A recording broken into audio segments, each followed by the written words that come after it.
All right, let's dive into something many of us can't live without, our morning coffee. But today, we're going to look way beyond just the morning ritual. We're going to uncover the incredible science that's happening inside your cup, turning a simple bean into something truly amazing. So, you've been there, right? You buy a bag of really nice coffee beans. One day, you brew a cup and it's perfect. The next day, you do the exact same thing, or so you think, and it tastes off. It's a super common problem, but what if I told you that it has nothing to do with luck? The secret, the real answer, is a concept called extraction engineering. Now, that might sound a little intimidating, but it's really just the science of controlling exactly what flavors you pull out of the coffee grounds. And today, we're going to break it all down so you can become the engineer of your own perfect cup. Okay, so to get a handle on the engineering side of things, we first have to understand the process itself. And it all starts with something we can call the flavor timeline. This is basically the sequence of events that kicks off the second that hot water hits your coffee grounds. The main event here is called extraction. You see, coffee beans are just packed with all these different soluble compounds, things like acids, sugars, and oils. Extraction is simply the process of using water to dissolve all that good stuff and pull it into your mug. Now, here's where it gets really interesting. These compounds don't all dissolve at the same time. It actually happens in stages. First to dissolve are the acids, which give you those bright, fruity, and sometimes sour notes. Then the sugars join the party, bringing in that balance and sweetness.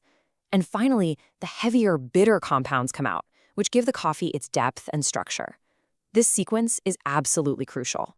And this slide right here shows you exactly why that sequence matters so much. If you cut the brew off too early, you pretty much only get those initial acids. The result, a sour, sharp, and kind of thin cup. We call that under-extracted. On the flip side, if you let it go on for too long, you pull out way too many of those bitter compounds at the end, and your coffee tastes harsh and just blah. That's over-extraction. The name of the game is hitting that perfect balance right in the middle. So the big question is, how do you actually control where your coffee lands on that timeline? Well, the best way to think about it is that your brewing setup is like a control panel. You've got a bunch of different levers you can pull and knobs you can turn to engineer the perfect extraction.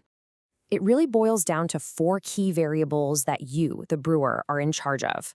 You've got your grind size, the temperature of your water, your brew time, meaning how long the water and coffee hang out together, and your coffee-to-water ratio. Let's take a quick look at each one.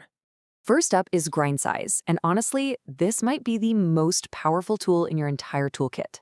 When you grind finer, you create a ton more surface area. That means the water can get in there and extract flavors way, way faster. If you grind coarser, there's less surface area, so the whole extraction process slows right down. Think of it like the main speed control for your brew. Next up, water temperature. You know, there's a reason baristas are obsessed with this. Hotter water just has more energy, right? So it dissolves those flavor compounds much more quickly. Generally, the sweet spot you're aiming for is between 90 and 96 degrees Celsius. If you go too hot, you risk that harsh over-extraction, and if you go too cool, your coffee can end up tasting kind of weak and underdeveloped. And of course, you've got time and ratio. The amount of time the water and coffee are in contact has a huge impact on how much flavor you're pulling out. And just look at the difference here. An espresso shot, which uses a super fine grind, is done in like 30 seconds. Meanwhile, a pour-over with a coarser grind can take a few minutes. All these things, grind, time, ratio, they're all connected and work together as a system. But wait, it's not just about those 4 big variables. When we're talking about methods like pour-over, there's another powerful force we have to think about: physics. Specifically, how the water actually flows through the coffee grounds. This brings us to a little thing that I like to call the secret enemy of good coffee: channeling. This is what happens when water gets lazy. It finds an easy little path, or a channel, through the coffee bed and just rushes right through, completely ignoring other parts of the coffee. The result? A total mess. Some grounds get over-extracted, others get under-extracted, and you end up with a confusing cup that's somehow both sour and bitter at the same time. And there's one more variable that just completely changes the game: pressure. This is the magic that makes espresso, well, espresso.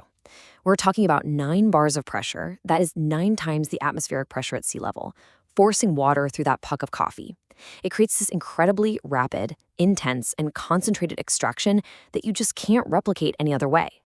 So when you start putting all these different pieces together, the flavor timeline, all the variables, the physics of water flow, you start to see your daily coffee in a totally new light.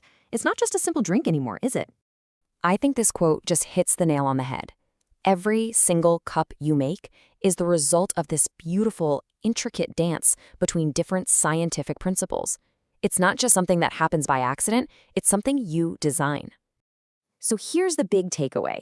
Brewing coffee is this incredible mix of disciplines. You're a chemist, figuring out how all those compounds dissolve. You're a physicist, managing heat and water flow. But most importantly, you're an engineer, precisely adjusting all of those variables to get the exact result you want.